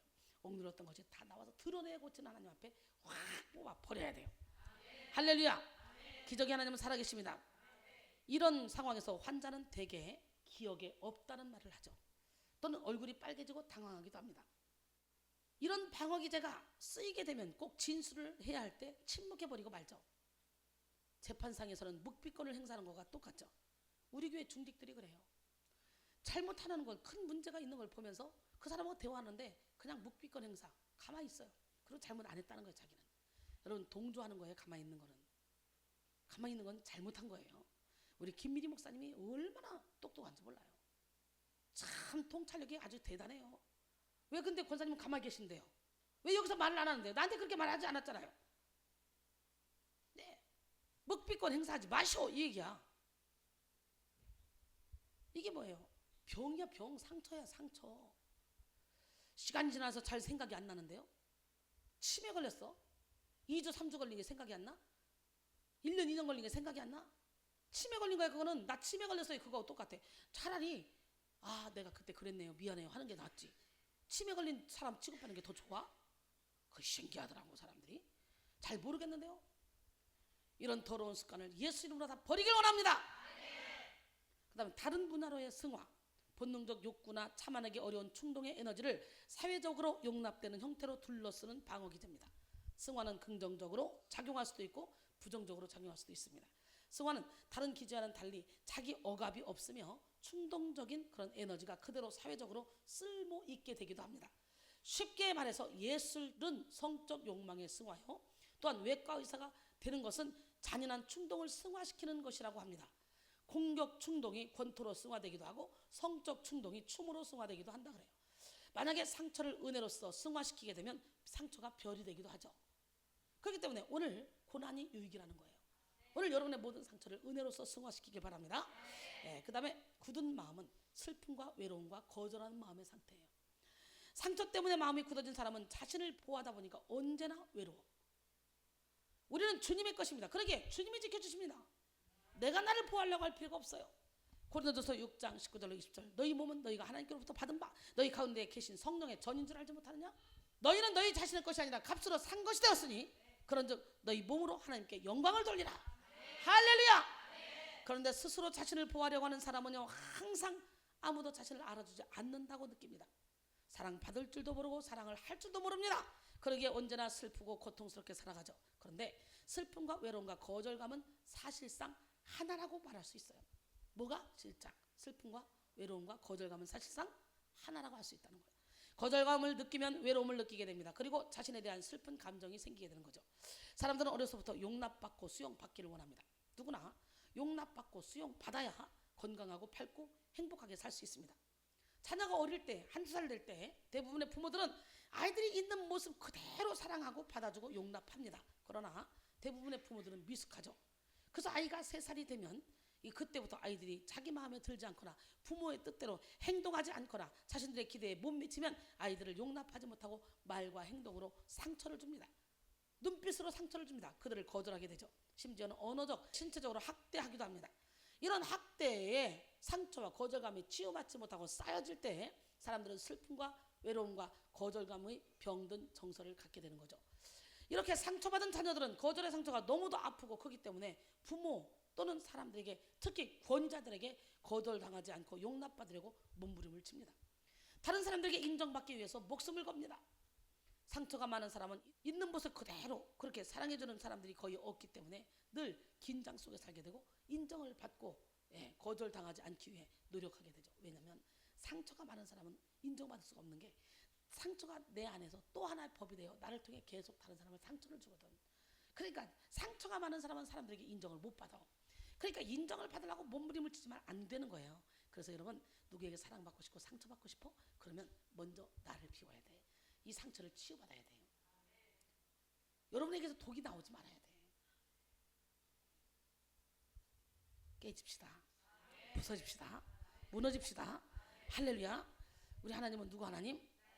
진짜 될 대로 되라는 그런 마음으로 반항하거나 자포자기하는 사람도 있죠. 그리고 극심한 좌절감에 빠지고 우울증에 걸려서 죽고 싶어 하기도 합니다. 그래서 부모의 가장 중요한 역할은 자녀를 있는 그대로 받아주고 사랑하는 거예요. 부부도 마찬가지예요. 상대방이 부족해도 있는 모습 그대로 사랑해줘야 돼요. 이 세상에 완벽한 사람이 어디 있어요? 물론 잘못한 일이나 바람직하지 못한 그런 말과 행동을 교정해줘야 되죠. 그러나 그 교정도 사랑으로 해야 돼요. 사랑과 온유함 가운데서 거절감을 갖지 않도록 조심해야 된다는 거예요. 그러나 상처가 가득한 서로가 만나 자신도 모르게 상처를 주게 되면 배우자뿐만 아니라 자녀들까지도 슬픔과 외로움과 거절감으로 병들게 된다는 사실을 깨닫고 우리는 오늘 이 시간에 반드시 상처를 치유받아야 돼요. 그래서 성장 과정에서 상처를 많이 받고 자란 사람이라면 더더욱 상처를 치유받고 상처를 대물림하지 않도록 피나는 노력을 해야 되겠죠. 예수 안에서 상처를 해결받고 높은 자존감을 가지고 행복하게 사는 우리 모두가 되기를 주님의 이름으로 축원합니다. 그 다음에 굳은 마음은 망상에 빠지는 상태입니다. 여러분, 국어사전적으로 망상은 이치에 맞지 아니한 망령된 생각을 하는 거예요. 그래서 과대망상이란 사실보다 과장해서 터무니없이 헛된 생각을 하는 그런 증상이에요. 사실 상처와 과대망상은요, 연관성이 아주 깊습니다. 즉 마음이 나약한 사람은 상대방이 내게 저지른 실수를 엄청나게 확대 해석해서 스스로를 자학하게 합니다. 그 과정에서 상대방은 사악하고 무자비한 존재로 둔갑하게 되는 거죠. 그 과정에서 자신은 자기 연민에 빠지게 되며 정상적 사고가 아닌 그런 과대망상, 피해망상에 빠지게 됩니다. 다시 말해 상처란 과대망상의 증상이라는 거예요. 사실 인간이 인간에게 줄 수 있는 상처는 한정되어 있습니다. 그런데 상처에 대해서 확대 해석해서 받는 상처가 과대망상의 결과가 된다는 것이죠. 그래서 망상에 빠지는 정도가 심해지면 망상장애를 일으킵니다. 망상장애는 정신병적 질환으로 분류되는데 환자의 현실 판단력에 장애가 생겨서 망상이 생기는 질환을 의미합니다. 쉽게 말해서 망상성 성격 장애는 아무런 근거가 없어도 타인이 자신을 이용하거나 속인다고 불신하고 의심하는 그런 특징을 가지고 있어요. 또 모욕을 당했거나 상처받은 일에 대해 용서하지 못하고 타인이 자신을 공격했다고 생각하거나 평판에 흠집을 냈다고 믿으면 크게 화를 내고 공격하겠죠. 가장 흔한 형태의 과대망상은 바로 자신이 어떤 알려지지 않은 능력을 가졌다거나 아니면 유명한 사람, 연예인이나 대통령과 특별한 관계를 가지고 있다고 주장하는 경우예요. 많습니다, 이런 사람. 과대망상은 종교적인 내용을 가질 수도 있어서 망상을 가진 환자가 종교 집단의 지도자가 될 수도 있어요. 그래서 망상증 환자들이 종교 집단의 지도자가 되면 교주가 되는 거죠. 근데 거기에 사람들이 끌려가고 있더라고요. 참 신기하죠. 대표적인 망상성 성격 장애의 특징은 배신을 두려워합니다. 첫 번째, 다른 사람을 믿지 못하는 망상성 성격 장애는 친한 사람에게도 배신당하지 않을까 항상 두려움에 사로잡혀 있어요. 그래서 상대방과 어느 정도 이상은 친밀해지지 못합니다. 반대로 끈질기고 집착하는 무서운 스토커가 되기도 하죠. 그 상처 때문에 애정으로 다가오는 사람에게도 처음에는 경계에서 마음을 열지 못한다는 거예요. 표정, 태도, 사고방식이 경직되어 있어서 농담도 잘 통하지 않으며 사소한 일에도 공격을 당했거나 명예훼손을 당했다면 심한 분노를 느끼죠. 그 다음에 지나치게 의심하고 과도한 비밀을 가지고 있어요. 망상성 성격 장애로 진단되는 핵심 중 하나가 뭐냐? 과도한 비밀주의예요. 무슨 말만 해놓고 비밀이야. 말하지 마. 여러분, 우리는 비밀을 만들어내면 안 돼요. 낱말은 새가 듣고 반말은 쥐가 듣는데요. 이들은 아주 당연한 질문이나 자신의 프라이버시, 출신에 관한 그런 과민한 반응을 보이며 확실한 대답을 피합니다. 여러분은 어떻습니까? 아무것도 아닌 것을 가지고 비밀을 만들어서 그 비밀이 드러날까 봐 불안 가운데 살아가고 있지는 않습니까? 우리 교회는 비밀이 없는 교회입니다. 겉과 속이 같은 사람으로 만드는 교회입니다. 이 시간 본인에게 말할 수 없는 그런 얘기는 하지 맙시다. 하나님은 살아계십니다. 보고 계십니다. 듣고 계십니다. 저는 본인에게 말할 수 있는 얘기만 공개적으로 해요. 내가 공개적으로 누구를 야단치죠? 어머, 어떻게 사람도 없는데 저렇게 야단칠 수 있어? 아니요. 본인에게 이미 야단친 거예요. 본인에게 할 수 있는 말만 합니다. 꿀리는 거 안 해요, 저는. 그 다음에 절대 권력자들의 병이었습니다. 예, 여러분, 망상성 성격 장애는 고대 로마로부터 독재자에게서 흔히 나타나는데, 절대 권력을 손에 쥔 만능감과 배신자에 의해 언제 권력에서 물러날지 모른다는 불안감이 이 독재자의 마음에 항상 있습니다. 이는 한 나라의 독재자뿐만 아니라 경영자나 관리자들까지 빠지기 쉬운 거죠. 사울이 여기 빠졌잖아요. 그래서 결국은 다윗을 시기하다가 미쳐가지고 결국은 나중엔 죽게 됐잖아요. 그래서 부하 직원을 진심으로 믿지 못하고 배신하지 않을지, 경쟁 대상이 되지 않을지 늘 불안했답니다. 따라서 부하 직원을 판단하는 기준은 업무 능력이 아니라 자신에 대한 충성심이 얼마나 강한가에 달려 있습니다. 이러다 보니 주변의 인재는 떠나가고 무능하고 아첨하는 예스맨만 곁에 남게 되는 거죠. 교회도 마찬가지입니다. 부목사가 담임 목사보다 능력 있고 설교 잘하면 요즘은 즉시 잘려요. 그러나 우리는 사람을 남겨야 돼요. 여러분, 큰 나무 밑에서는 큰 나무가 자랄 수 없지만 큰 사람 밑에서는 큰 사람이 자랍니다. 유이태 밑에도 허준이 자랐습니다. 저는 유이태요. 여러분은 허준이 되기를 원합니다. 저는 사람을 막 키우는 사람이에요. 예, 우리는 사람을 남겨야 돼요. 저는 우리 부교육자들이 저보다 훨씬 더 잘하기를 바랍니다. 그래서 계속적으로 잘하면 계속적으로 세워줍니다. 할렐루야. 예, 그 다음에 지나치게 의심하고 과도한 비밀을 가지고 있는 것도 예수 이름으로 다 버리길 원합니다. 예, 우리 하나님은 살아계십니다. 그 다음에 늘 피해를 받고 있다고 생각해요. 뭐 한다고? 가장 흔한 형태의 망상장애로 자신이 음모의 대상이 되거나 속임을 당하고 있다거나 추적을 당하고 있다고 생각해요. 예, 추적을 당하고 있다거나 자신도 모르게 약물이나 독약을 먹고 있다고 생각하거나 악의적으로 중상을 당하고 있다고 생각하거나 어떤 장기적인 목표를 추구하는 데 있어서 방해를 받고 있다고 생각합니다. 이런 환자들은 때때로 원망하고 분노하며 자신이 상처를 받는다고 생각하면 박해자에게 폭력을 사용할 수도 있습니다. 또는 법에 호소하거나 정부기관에 호소함으로써 이를 해소해 보려고도 하죠. 우리는 지금까지 마음이 굳은 상태, 즉 죄와 상처로 마음이 딱딱한 굳은 마음은 어떤 마음인지 구체적으로 알아봤습니다. 굳은 마음이 부드러운 마음으로 변한다는 것은 거의 불가능한 일이죠. 돌이 부드러운 살로 바뀌지 않기 때문에. 그러나 하나님은 하실 수 있어요. 하나님의 말씀은 우리의 굳은 마음을 부드럽게 바꿔줄 수 있습니다. 히브리서 4장 12절에 하나님의 말씀은 살아있고 활력이 있어 자유할 수 없던 검보다 더 예리해요. 우리의 혼과 영감이 관조가 골수로 찔러 쪼기까지 하며 또 우리의 마음의 생각과 뜻을 판단하나니 그랬어요. 그 말씀의 검이 가서 팍 휘저어야 되는데 마가복음 4장 26절로 28절 또 이랬을 때 하나님 나라는 사람이 씨를 땅에 뿌린 것 같으니 그가 밤낮 자고 깨고 하는 중에 씨가 나서 자라되 어떻게 그리 되었는지 알지 못하느니라. 땅이 스스로 열매를 맺되 처음에는 싹이요 다음에는 이삭이요 다음에는 이삭에 충실한 곡식이니라. 할렐루야. 그러니 여러분 돌짝 같은 마음을 가지고 왔어도 계속적으로 말씀의 검으로 우리 하나님이 말씀의 씨를 막 뿌려. 그러다 보니까 어느 순간에 여러분 굳은 마음이 제거되기 시작해. 그러다 보니까 이 말씀이 쑥쑥 들어가기 시작해. 그래서 이제 조지영처럼 막 말씀이 살아서 막 운동력 있게 일하기 시작해. 여러분 몸에서. 그러다면 적나라하게 나를 무의식을 사로잡고 있는 나를 이 더럽고 추악한 나를 내가 하는 나보다 더 더러운 나를 내가 보게 되는 거예요. 그리고 그것을 예수 이름으로 회개하고 뽑아내야 여러분이 은혜와 진리 안에 거할 수 있는 거예요. 우리는 반드시 이 과정을 겪어야 됩니다. 사도 바울이 전에 율법을 깨닫지 못했을 때는 내가 살았더니 계명의 이름에 죄는 사람으로 난 죽었다 그랬잖아요. 계명에 이른다면 자기 안에 두 가지 법이 있다는 걸 깨닫고 그것 때문에 탄식했잖아요. 우리는 이 과정을 겪어야 되는 거예요. 하나님이 우리의 굳은 마음을 제거하시고 부드러운 마음을 만드는 방법은 무엇입니까? 바로 맑은 물을 뿌려서 정결하게 해주시는 거예요. 물은 생명의 대명사입니다. 피의 90%, 뇌의 80%, 살의 70%, 뼈의 25%는 물입니다. 물은 체온을 조절하고 비타민과 금속류를 운반하고 배설물을 처리합니다. 굶어서는 여러 날 살 수 있지만 물을 안 마시면 죽죠.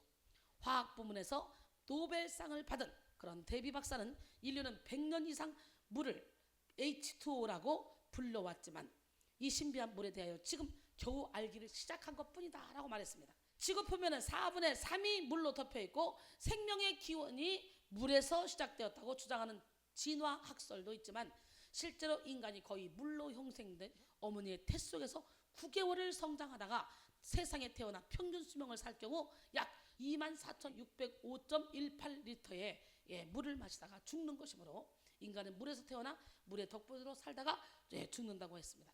특히 예수님이 활동한 2000년 전의 팔레스틴 지역은요, 몹시 물이 귀했던 곳으로서 나는 영원히 솟아나는 물이다. 예수님 말한 것은 당시 사람들이 들을 때는 피부로 느낄 수 있는 그런 좋은 비유였죠. 우리 몸은 약 70%가량이 물로 이루어져 있습니다. 하지만 사람이 태어날 때에는 무려 90%가량이 물이고 장성하여 어른이 되면 60-70% 정도로 물의 비율이 줄어든다 그래요. 그러다가 죽을 때에 이르러 몸의 약 50%가 물이라고 합니다. 사람의 몸에서 물을 1-2%만 잃어도 심한 갈증과 피로를 느끼고 5% 정도라면 정신을 잃게 되고 12%를 잃으면 목숨까지 위태롭다 그래요. 음식을 먹지 않고 4-6주 정도 살 수 있지만 물을 먹지 않으면 몸속에 나쁜 물질을 밖으로 내보내지 못하기 때문에 일주일도 채 못 돼서 죽는다 그래요. 1995년 6월 삼풍백화점이 무너졌을 때 19살의 여자가 물과 음식 없이 17일을 버티고 살아온 경우가 있는데요. 이는 아주 드문 경우라 그래요. 사람은 평생을 살아가면서 무려 약 60에서 70톤의 물을 마신다고 합니다. 또한 33톤의 물을 배설하며 약 12톤의 수분을 땀으로 배출한다고 그래요. 요한복음 4장 13절로 14절 예수께서 대답하여 이르시되 이 물을 마시는 자마다 다시 목마르려니와 내가 주는 물을 마시는 자는 영원히 목마르지 아니하리니 내가 주는 물은 그 속에서 영생하도록 솟아나는 샘물이 되리라. 나는 지금 이 물, 펌프의 한 바가지 물과 같은 이 물은 한 바가지를 딱 넣고 해봐. 그럼 펌프에서 물이 팍 솟아나와 안 솟아나와? 그럼 언제까지 솟아나와? 내가 펌프질을 할 때까지. 도대체 어디서 나오는지 몰라. 펌프질 할 때까지 계속 나와. 끊기는 법이 없어. 맞아 안 맞아? 그런 것처럼 내가 주는 물을 마시는 자는 영원히 목마르지 아니하나니 내가 주는 물은 그 속에서 영생하도록 솟아나는 샘물이 되리라. 오늘 여러분 주님이 주시는 물을 마시고 여러분 속에서 영생하도록 솟아나는 샘물이 되기를 원해요. 예, 우리 하나님 말씀을 듣고 이웃을 내 몸처럼 사랑하면요, 우리 주님이 말씀하시네.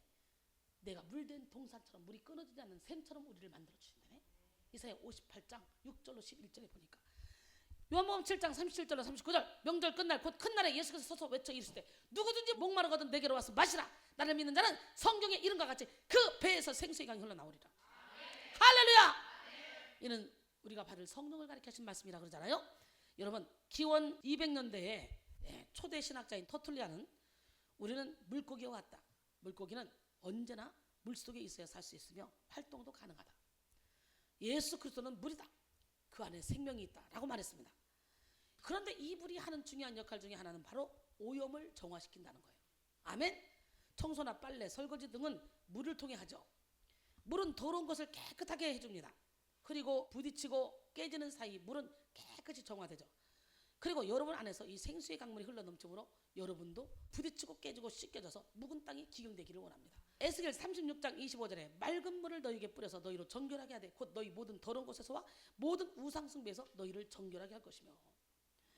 굳은 마음은 사실 죄와 상처로 더럽혀진 마음입니다. 그런데 굳은 것에 물을 뿌리면 부드러워지겠죠. 맑은 물은 하나님께서 이스라엘의 죄와 그로 인해 부정해진 것을 깨끗하게 하는 물을 의미합니다. 율법에서는 정결케 하는 물이라고 하죠.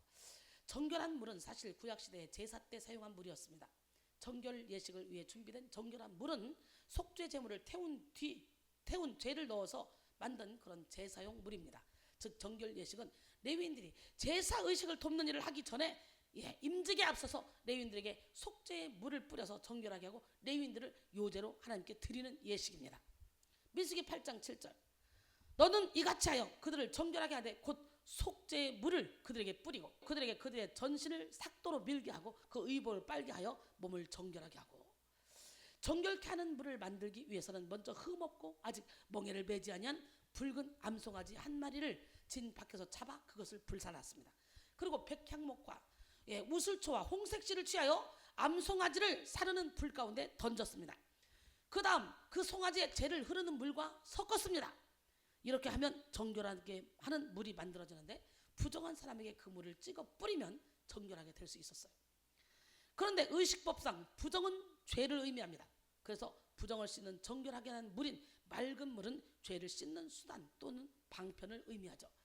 그래서 민수기 19장 7절로 10절 보니까 제사장은 자기 옷을 빨고 물로 몸을 씻은 후에 진영에 들어갈 것이라. 그는 저녁까지 부정하리라. 송아지를 불사른 자도 자기의 옷을 빨고 물로 그 몸을 씻을 것이다. 그도 저녁까지 부정하리라. 이에 정결한 자가 암송아지의 죄를 거두어 진영 밖 정한 곳에 둘지니 이것은 이스라엘 자손 회중을 위하여 간직하였다가 부정을 씻는 물을 위해 간직할지니 그것은 속죄제니라. 암송아지의 죄를 거둔 자도 자기의 옷을 빨 것이며 저녁까지 부정하리라. 이는 이스라엘 자손과 그 중에 거류하는 외인에게 영원한 율례니라 그랬어요. 그러나 이런 정결 의식은 단지 과거의 죄에 대한 그런 속죄 의식에 그치는 것이 아니었습니다. 이제 다시는 그런 잘못을 행하지 않는 그런 자들로 변화시키기 위한 거듭남의 의식이었어요. 하나님께서 이스라엘 백성을 바벨론으로부터 구출하시고 약속의 땅으로 인도하셨지만 이것은 무조건적인 것은 아니었습니다. 왜냐하면 그들은 새로운 영과 마음을 가진 사람으로 변화되어야만 했기 때문이죠. 그런데 이 맑은 물은 속죄의 대상에 뿌리면 정결하게 돼요. 정결한 물을 만들기 위해 사용된 암송아지는 죄와 허물이 없으신 예수 그리스도를 상징합니다. 암송아지를 불살라 만든 죄와 흐르는 물을 섞어 만든 물은 바로 예수님의 희생의 피를 상징합니다. 즉 아무 죄도 없으신 예수 그리스도의 피가 부정한 죄인들인 우리의 죄를 깨끗게 하신 그런 맑은 물이 되신 것입니다. 그렇습니다. 죄인들은 예수의 피로 뿌림을 받을 때 죄에서 깨끗함을 얻게 됩니다. 모든 상처 또한 예수 그리스도의 보혈로 깨끗해집니다. 레위기 17장 11절에 육체의 생명은 피에 있음이라 내가 이 피를 너희에게 주어 제단에 뿌려 너희의 생명을 위하여 속죄하게 하였나니 생명이 피에 있으므로 피가 죄를 속죄하느니라 그랬어요. 여러분 예수의 피 맞아봤어요?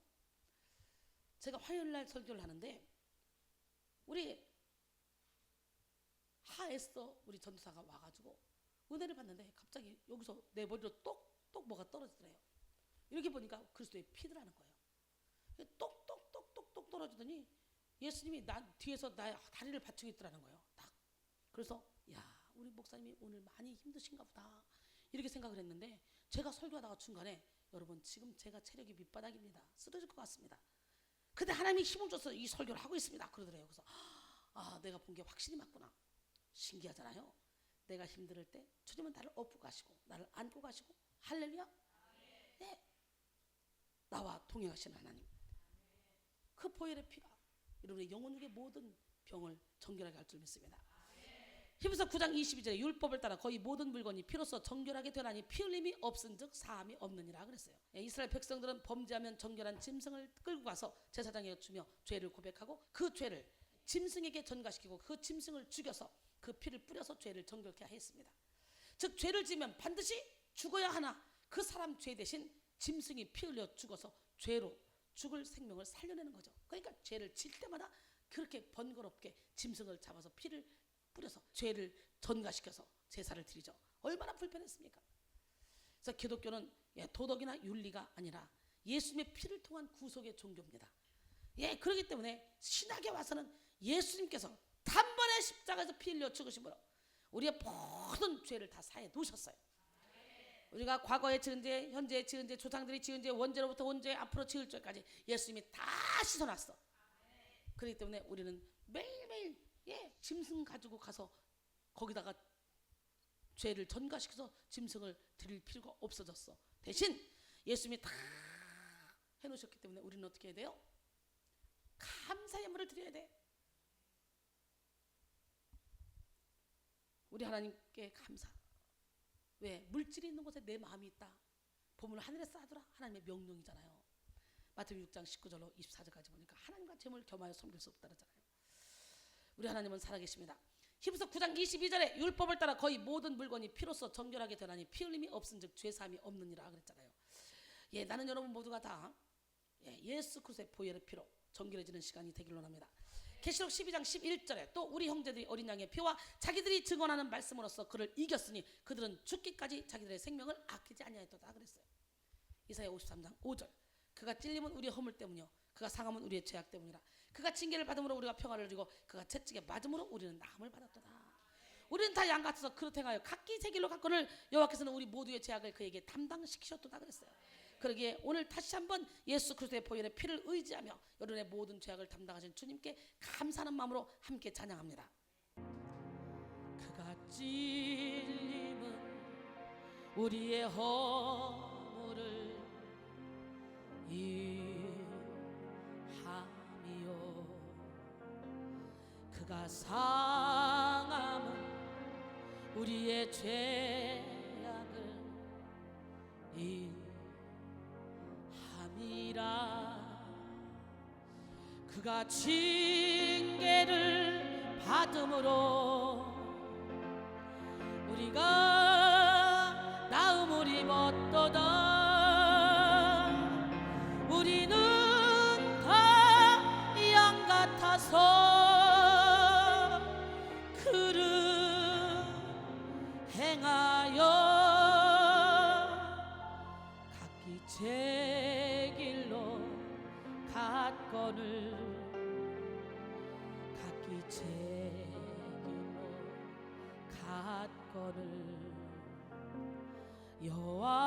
여호와께서 우리의 죄악을 그에게 담당시켰도다. 그런데 뭘 죄책감에 매여 있어? 왜 아직도 구습에 왜 끌려다녀?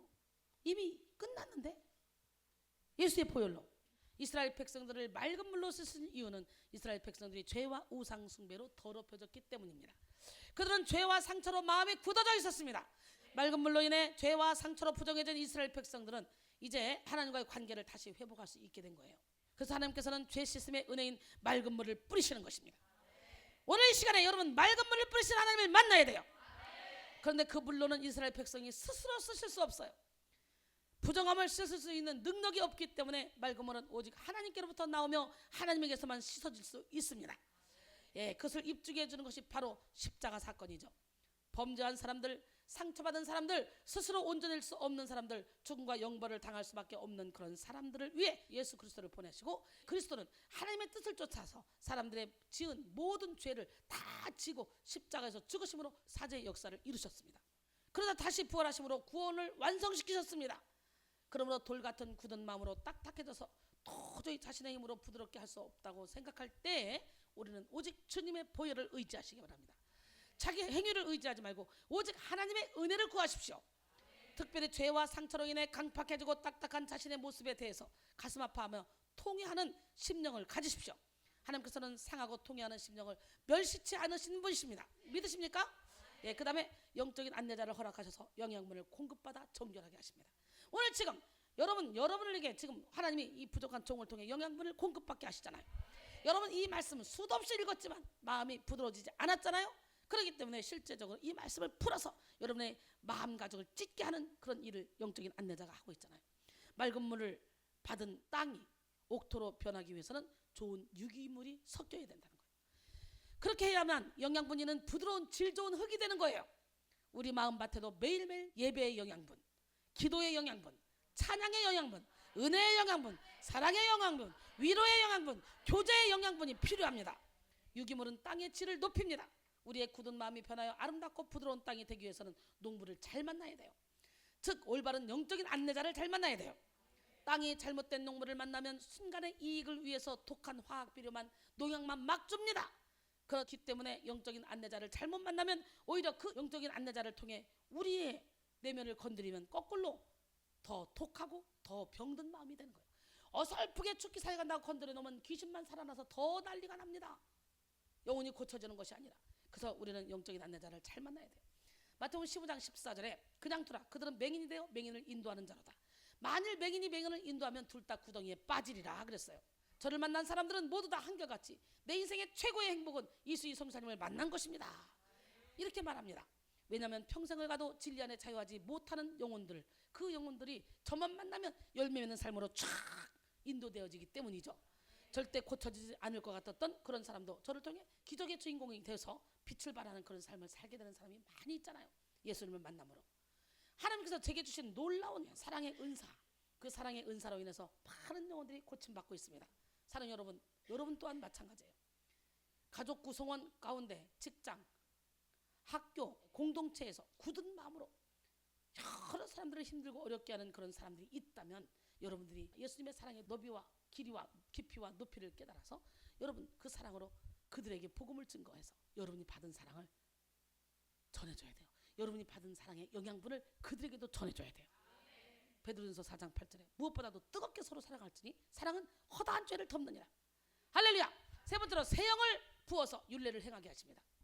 새 영을 너희 속에 두고 새 마음을 너희에게 주되 너희 육신에서 굳은 마음을 제거하고 부드러운 마음을 줄 것이며 또 새 영을 너희 속에 두어 너희로 내 율례를 행하게 하리니 너희가 내 규례를 지켜 행할지라. 그러니까 내가 율례를 행하려고 노력해도 안 되잖아요. 근데 우리 하나님이 새 영을 부어서 율례를 행하게 만들어준다네. 27절은요 내적 성결에 관한 말씀이에요. 25절에서는 약속의 땅으로 귀환한 백성에게 행할 그런 정결 의식에 대한 것을 언급하여 그들의 과거의 죄를 청산한다는 측면이 강조되었다면 26절과 27절은 뭐냐? 새 영과 새 마음이 주어져 과거의 죄를 반복하지 않는 새로운 삶을 살게 된다는 것입니다. 또 내가 너에게 줄 것이라를 직역하면 내가 너희 속에 줄 것이다입니다. 즉 새 영과 새 마음은 하나님께서 주신다는 거예요. 새 마음과 새 영을 주신다는 사실은 그들에게 새로운 삶을 살 수 있는 능력과 지혜, 은혜를 그들의 내면과 인격에 부어 주시겠다는 의미입니다. 그리고 26절에 이어지는 하반절에는 이를 굳은 마음을 제거하고 부드러운 마음을 주는 것이라고 설명하고 있습니다. 그리고 이어지는 27절에서는 하나님의 영을 두는 것으로 언급하고 있는데 이는 성령을 부어주시는 것으로 이해할 수 있습니다. 즉 하나님께서 성령을 부으심으로 말미암아 말씀에 순종하게 되고 성숙하고 헌신된 인격과 인성을 가지게 된다는 거예요. 그래서 새 영을 준비한다는 표현은 하나님의 영이 인간의 그런 내면으로 이동한다는 의미고 하나님의 영이 인간의 영과 공존한다는 의미입니다. 사실 구약에서 하나님의 영이 사람의 내면으로 임하는 일은 특별한 목적이 있을 때만 이루어졌죠. 민수기 11장 25절에 여호와께서 구름 가운데 강림하사 모세에게 말씀하시고 그에게 임한 영을 70장로에게도 임하게 하시니 영이 임하신 때에 그들이 예언을 하다가 다시는 하지 아니하였다. 또 사무엘상 16장 13절에 사무엘이 기름 뿔병을 가져다가 그의 형제 중에서 그에게 부었더니 이날 이후로 다윗이 여호와의 영에게 크게 감동되니라. 그 다음에 사사기 6장 34절에 보니까 여호와의 영이 기드온에게 임하시니 기드온이 나팔을 불매 아비에셀이 그의 뒤를 따라 부름을 받으니라 그랬죠. 구약에는 이렇게 특별한 사람, 하나님의 영은 장로나 왕이나 사사라는 직분을 온전히 감당하게 하기 위해서 임하셨습니다. 그러나 오늘 본문에서는 포로 생활을 끝내고 이스라엘로 돌아온 백성의 내면에 하나님의 영이 머물 것이라고 묘사한 것입니다. 하나님의 영이 임해야 하나님과의 관계가 회복되어 새로운 삶을 살게 될 것이고 다시는 하나님의 징계로 주와 멀어지는 일이 없게 될 것입니다. 포로 생활로 인해 그리고 우상 숭배로 인해 굳어진 마음은 성령으로 인해 생명력을 얻게 됩니다. 부드러운 마음을 가지고 새롭게 살아가기 위해서 우리는 성령을 통한 내면이 새로워져야 될 줄 믿습니다. 우리가 성령을 받게 되면 우리는 변화됩니다. 할렐루야. 로마서 12장 2절에 너희는 이 세대를 본받지 말고 오직 마음을 새롭게 함으로 변화를 받아 하나님의 선하시고 기뻐하시고 온전하신 뜻이 무엇인지 분별하도록 하라 그랬잖아요. 또 하나님의 말씀에 전적으로 순종하는 부드러운 사람이 됩니다. 우리가 성령을 받으면. 맑은 물은 성령을 의미하는 거예요. 새 영도 성령을 의미하는 거예요. 할렐루야. 우리가 하나님의 말씀에 순종하지 못하는 이유는 마음이 강팍하고 굳어있기 때문이에요.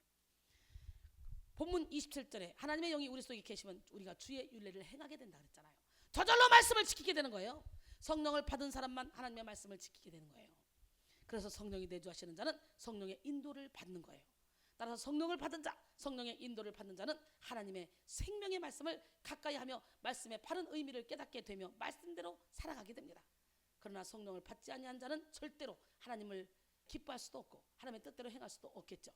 그는 하나님의 영 대신 사탄의 영의 지배를 받게 됩니다. 그래서 사탄의 뜻을 행하게 되는 거죠. 에베소 2장 2절에 그때 너희는 그 가운데서 행하여 이 세상 풍조를 따르고 공중의 권세 잡은 자를 따랐으니 곧 지금 불순종의 아들들 가운데 역사하는 영이라 그랬어요. 불순종과 순종의 차이는요 글자 하나 차이지만요 이 둘 사이에는 극과 극의 차이가 있습니다. 이 둘 사이에는 죄인이냐 의인이냐 하는 차이가 있죠. 로마서 5장 19절에 한 사람이 순종하지 아니하므로 많은 사람이 죄인 된 것 같이 한 사람이 순종하심으로 많은 사람이 의인이 되리라. 할렐루야. 그리고 영원한 생명을 얻느냐 아니면 영원한 형벌을 받느냐 이 차이가 있죠. 요한복음 3장 36절에 보니까 아들을 믿는 자에게는 영생이 있고 아들에게 순종하지 아니한 자는 영생을 보지 못하고 도리어 하나님의 진노가 그의 위에 머물러 있느니라 그랬어요. 마틴 루터는요, 순종은 모든 덕행의 면류가 아니며 영예이다 라고 했고요. 토마스 만토는 부분적인 순종은 신실치 못함의 증명이다 그랬어요. 프란시스 까를레즈는 진정한 순종은 뒤로 미루는 것도 아니요 의심하는 것도 아니다 라고 말했습니다. 우리는요, 뒤로 물러가면 안 돼요. 의심해서도 안 돼요. 두 마음을 품어서도 안 돼요. 오직 예수 그리스도는 오직 순종의 본을 보이셨습니다. 우리는 예수 그리스도의 마음을 품어야 돼요. 그 마음은 어떤 마음이에요? 온유한 마음, 겸손한 마음, 하나님의 말씀에 무조건 복종하는 마음이에요. 예수님이 십자가를 지시고 죽기까지 복종하신 원동력은 바로 성령의 도우심이 있었기 때문이에요. 늘 성령으로 충만하셨던 예수님은 성령의 능력으로 고통의 십자가를 지셨습니다. 그리고 그 고난을 이기시고 부활하셨습니다. 우리가 이 성령을 믿음으로 성령의 인도를 받고 나갈 때 주님처럼 우리도 십자가를 질 수 있습니다. 할렐루야. 기적의 하나님은 누가 하나님? 히브리서 9장 14절에 하물며 영원하신 성령으로 말미암아 흠없는 자기를 하나님께 드린 그리스도의 피가 어찌 너희 양심을 죽은 행실에서 깨끗하게 하고 살아계신 하나님을 섬기게 하지 못하겠느냐 그랬어요. 사랑하는 성도 여러분, 성령 충만하면 반드시 권위 앞에 순종하게 돼 있습니다. 예수님은 성령님을 증거하는 영이시기 때문에 성령 충만하면 우리는 예수님을 따르게 되어 있고, 예수님을 따르면 반드시 권위 앞에 순종하게 되어 있습니다. 그러나 불순종과 교만한 마음은 하나님이 가장 싫어하는 마음이죠. 죄의 죄. 하나님의 자녀라면 성령을 받은 자죠. 그래서 하나님의 자녀가 자기에게 주어진 성령의 능력으로 최대한 순종한다면 하나님께서는 그에게 더 많은 성령의 권능을 허락하실 것입니다. 그러나 그 자녀가 날마다 불순종한다면 성령을 더욱 부어달라는 기도에 성령님은 절대로 응답하지 않을 것입니다. 오히려 성령으로 가장하고 사탄이가 응답하겠죠.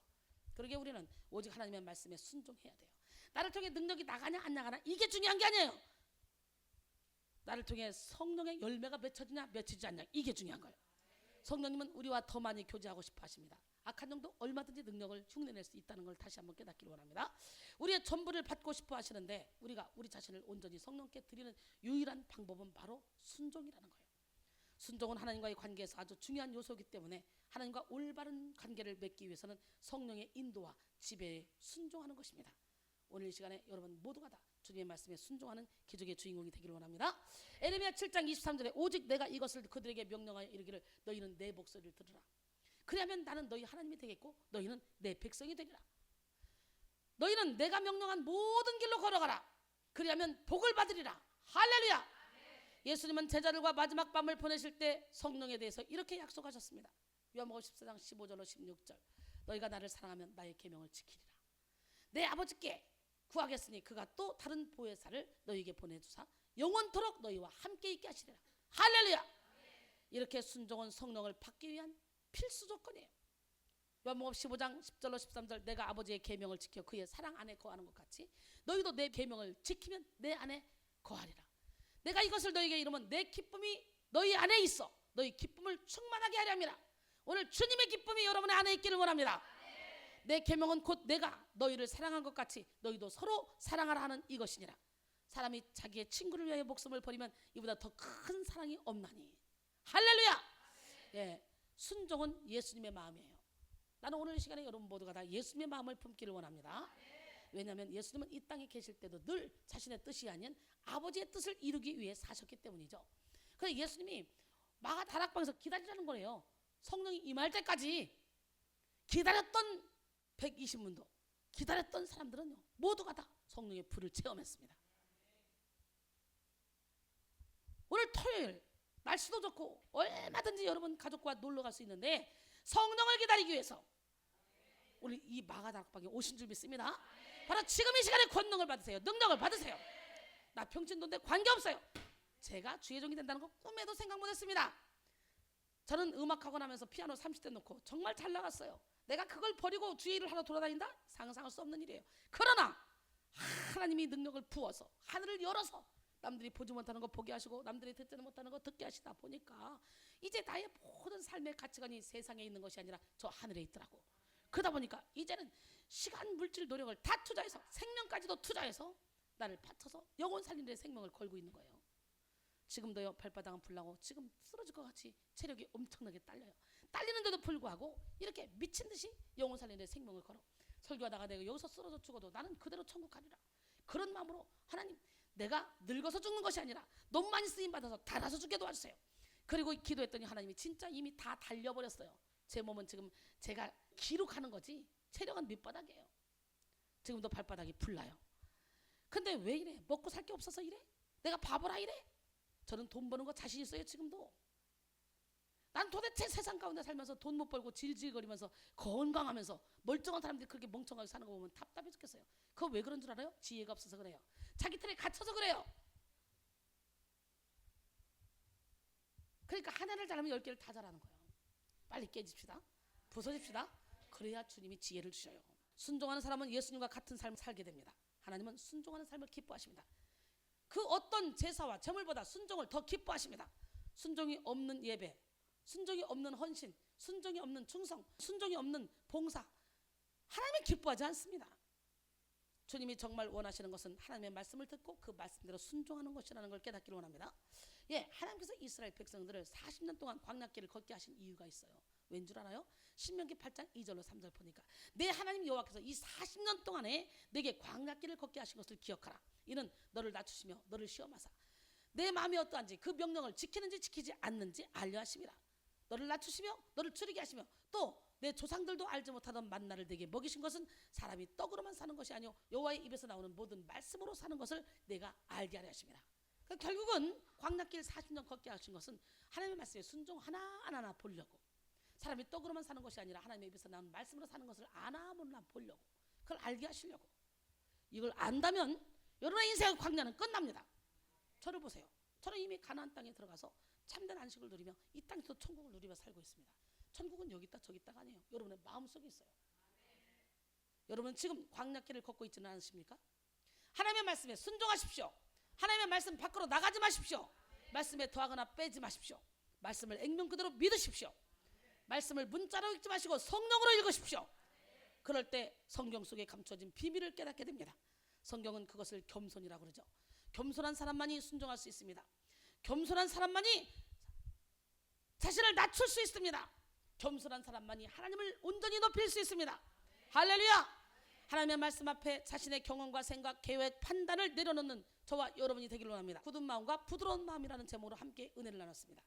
우리가 하나님과 바른 교제 그리고 이웃과 바른 교제가 있기 위해서는 우리의 굳은 마음을 제거해야 돼요.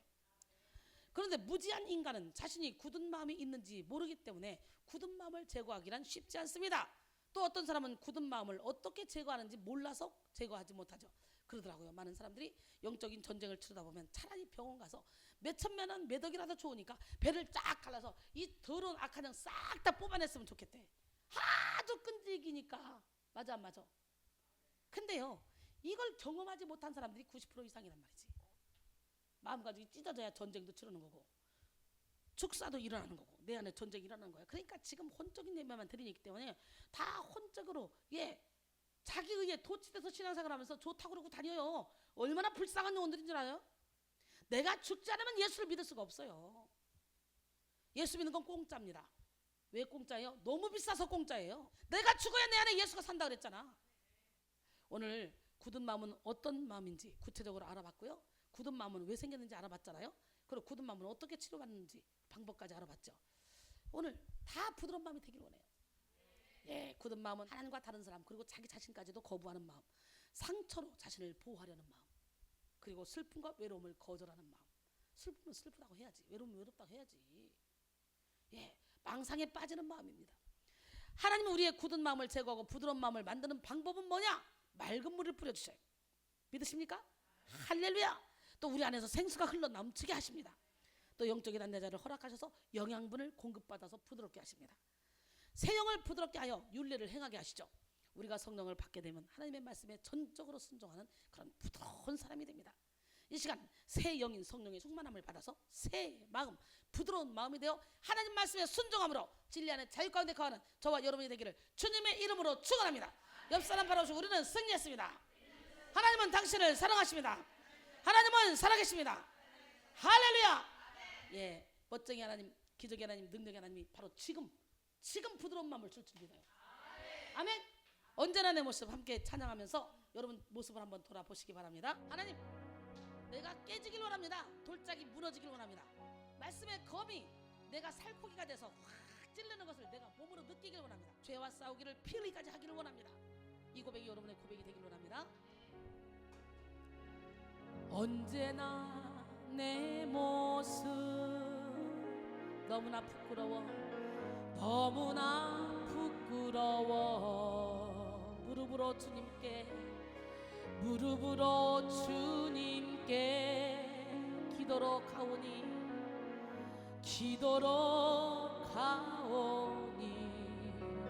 나 홀로 서 있는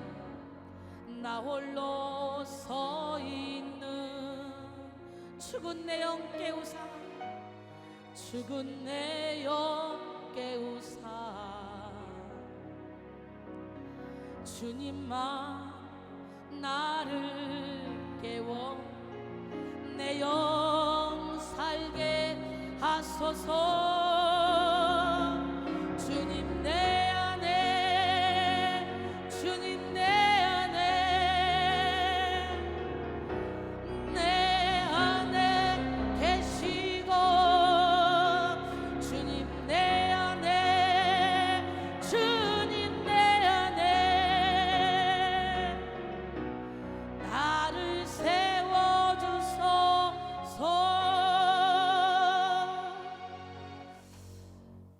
여러분은 지금껏 여러분의 의로 하지 않았어요? 지금껏 내가 한 일이 진짜 주를 위한 일이었는지 한번 생각해보면 여러분 회개하는 시간을 갖기를 원해요. 예, 다시 한번 돌짝 빨리 무너뜨리세요. 혼적인 예배도 얼마든지 감성이 자극되고 눈물도 흘리고 사랑도 나오고 해요. 그러나 아니에요. 영을 깨워야 되고 마음가짐을 찢어야 되고 그 마음의 돌멩이를 무너뜨려야 돼요. 맑은 물을 뿌리고 속에서 생수가 퍼져나오고 계속적으로 말씀의 검으로 쪼갤 때 어느 순간에 나도 모르게 팍 쪼개지는 시간이 있어.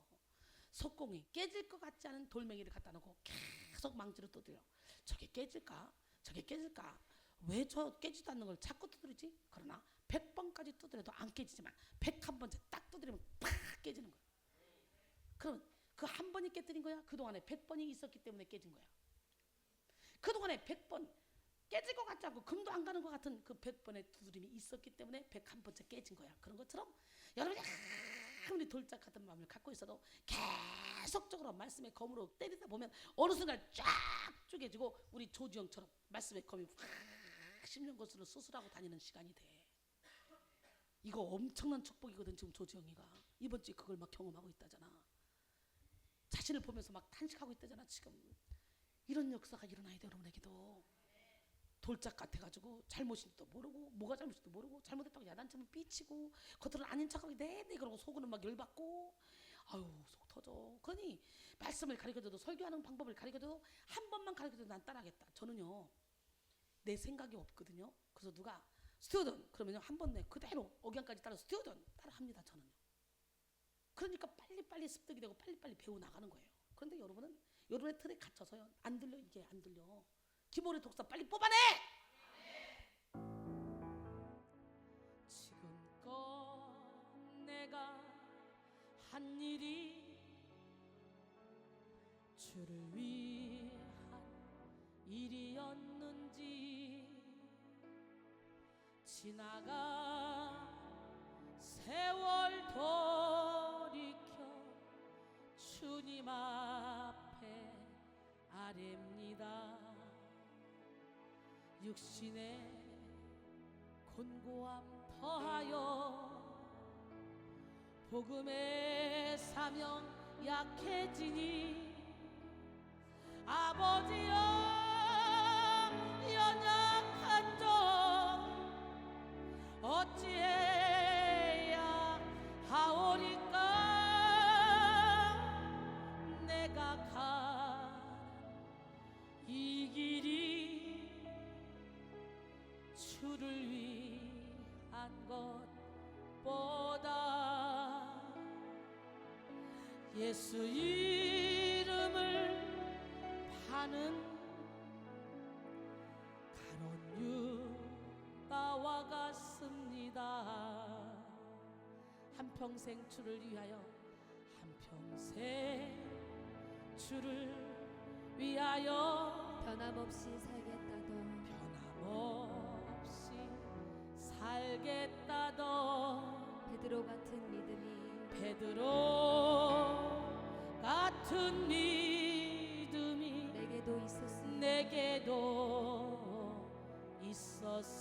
벗었습니다.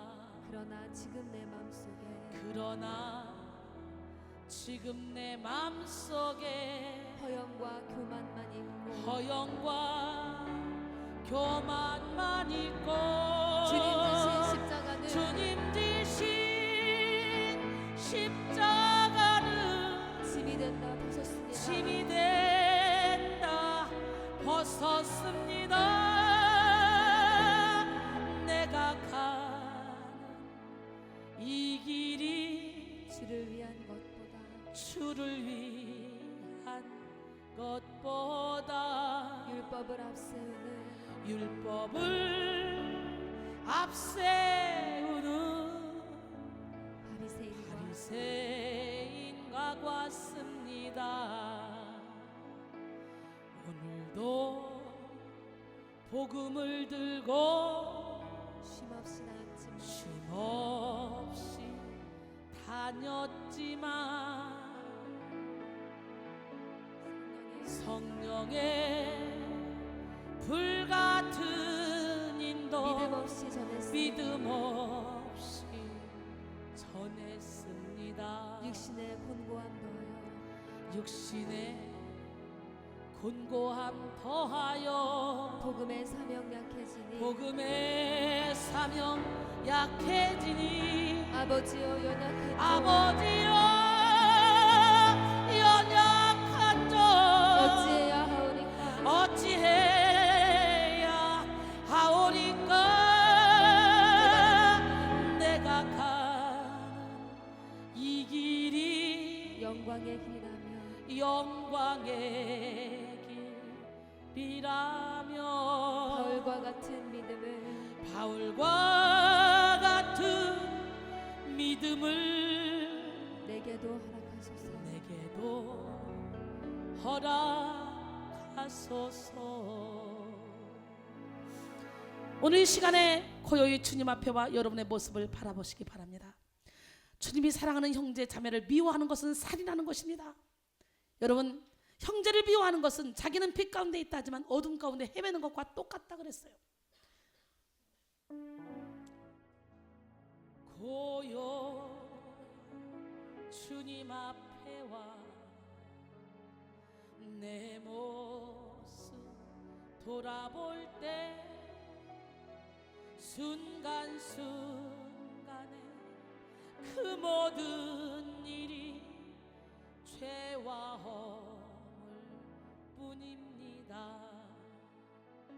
주님의 손과 발에 다시 못을 박던 이 죄인 빌라도의 병사보다 악하고 주한 몸이 십자가를 바라보며 용서를 빕니다. 겸손히 머리를 숙여 기도 드릴 때 순간순간에 행한 일들이 죄와 허물 뿐입니다. 주님의 그 허리에 다시 창을 댔던 이 죄인 빌라도의 군중보다 악하고 주한 몸이 우리 주님 그 앞에서 용서를 빕니다. 두 손을 마주 붙잡고 눈을 감으며 순간순간에 그 모든 일이 죄와 허물 뿐입니다.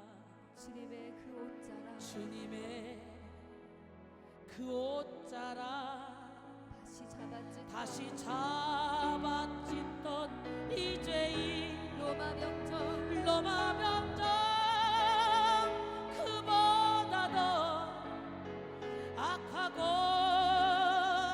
추한 몸이 십자가를 바라보며 십자가를 바라보며 용서를 빕니다. 가슴에 손을 얹으시고 한번 여러분 회개의 시간을 가집시다. 내가 얼마나 완악한지, 내가 얼마나 돌짝 같은 마음인지, 얼마나 많은 말씀을 들었음에도 불구하고 머리에 머물러 있는지, 그 말씀의 검이 나를 찌를 수 없이 내가 얼마나 딱딱한지, 하나님, 내 힘으로는 이 문제를 해결할 수 없어요. 오직 주님의 은혜만이, 오직 주님의 능력만이 나의 이 돌같은 마음을 무너뜨릴 수 있어요. 주님, 부서지고 싶어요. 깨지고 싶어요. 무너지고 싶어요. 주님의 뜻대로 살고 싶어요. 새 영으로, 새 마음으로 진리 안의 자유 가운데 빛을 발하며 살고 싶어요. 그런데 주님, 내 뜻대로 되지 않아요. 그것조차도 주님의 은혜가 있어야 돼요. 주님의 도우심이 있어야 돼요. 아버지, 우리를 불쌍히 여겨주세요. 아버지, 긍휼히 여겨주세요. 고집불통 기머거리 독사가 귀를 막고 있어 도저히 깨닫지 못하는 이 아둔한 이 불쌍한 영혼을 오늘 이 시간에 긍휼히 여겨주세요. 하나님, 맑은 물을 뿌려주세요.